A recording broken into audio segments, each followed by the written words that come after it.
Welcome, friends. You're on the hook with Ari Weinberg. Ari, welcome to the show and thanks for joining us today. Thank you very much for having me, Mike. Oh, It's good to be here. more than On the great. hook. You know what? It's not often I'm on the hook. No, me neither. Usually it's a big trout. Yeah, it's role reversal tonight. Yeah, but we got you on the hook tonight, Ari, so that's great. Thanks for joining us. Just a few questions for you tonight, Ari. I want to know a little bit about your background. Like, tell us a little bit about how you got started out in sport fishing. Wow, that's a long story, and it really begins 43 years ago when my uncle had the misfortune of taking me out fishing on beautiful Lake Nossawippi in the eastern townships for smallmouth bass from a canoe. And I had a great time. He got a little pissed off at me because I couldn't manage to keep my line uncrossed with his, but we still managed to catch a lot of fish. And every time we hooked one, those smallmouth just blasted towards the sky. Mm. And that was it. That was I got hooked basically. From that moment on, it's been a non-stop quest basically Hmm. to get on water and put hooks into fish. Yeah, that's the fun part about it, eh? Just being out there and just enjoying the nature and doing what we love to do. Speaking of bass, you mentioned bass in your introduction there. That brings us to our next question. What, in your opinion, are your favorite species of fish to catch, and why? It's really tough to put a handle on what's my favorite. I'm a multi-species fisherman basically, so Hmm. I try to take advantage of the opportunities that are available at any given point in the season. Uh, Obviously, living in Canada, we have a ton of freshwater fish. Living right off the St. Lawrence River, we've got basically everything that swims in fresh water here. Hmm. Uh, so we do a lot of different types of fishing, whether it's sturgeon or crappies or northerns and muskies or largemouth or smallmouth or bowfin or gar or salmon or trout. It really depends on the season, like Hmm. what's been good. I might key on that for a few weeks during the year. Maybe it's muskies later in the fall or salmon. Or now, for instance, I'm going for really warm water species. I'm going for bowfins. I'm going for gar. Hmm. I mean, it's plentiful. There's carp. There's plenty of carp around as well. Yep. It's really tough to say. I mean, I love them all. They're all just a lot of fun. And that's just the freshwater stuff. Hmm. There's saltwater stuff as well, which unfortunately I don't get a chance to do as often as I'd like. But I love the inshore saltwater fishery down in Florida, fishing for snook, fishing for tarpon, fishing for permit, fishing for jacks, fishing for Hmm. cuda, sharks. I mean, it's just the ocean's a different ballgame entirely. It's a lot of fun there too. Yep. But I have no favorites. No. An equal opportunity employer. And I'm sure the fish love that too, eh? I think they might recognize me in some places. They recognize the Zodiac in some places, but Yeah, for sure. yeah, forces you to change tactics every once in a while. And that's what they don't know. So that's why they come back.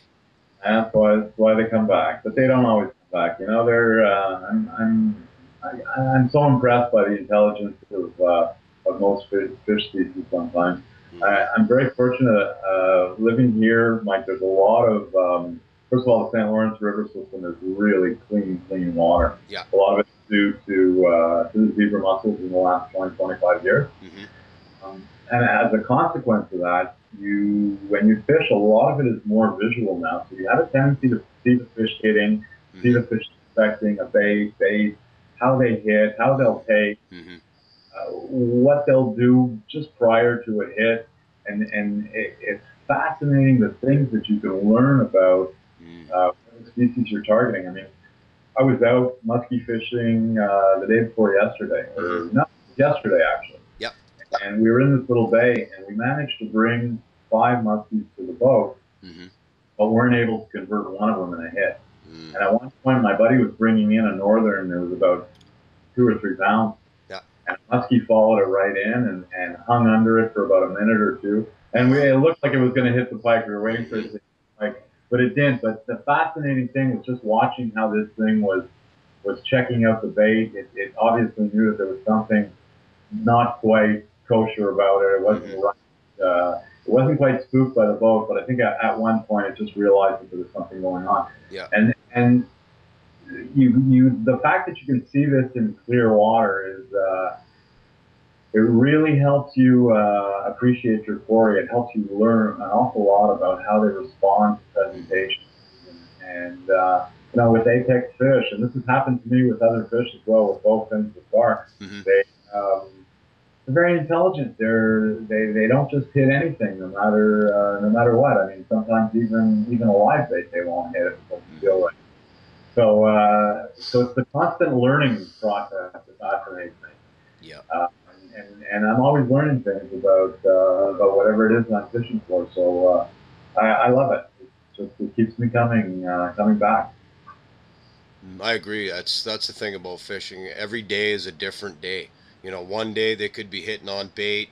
The next day they want it slow. The next day they want a jerk bait. The next day they want, you know, they want different colors. It's, you know, and if you're paying attention, like you're saying, you're in clear water and you're paying attention.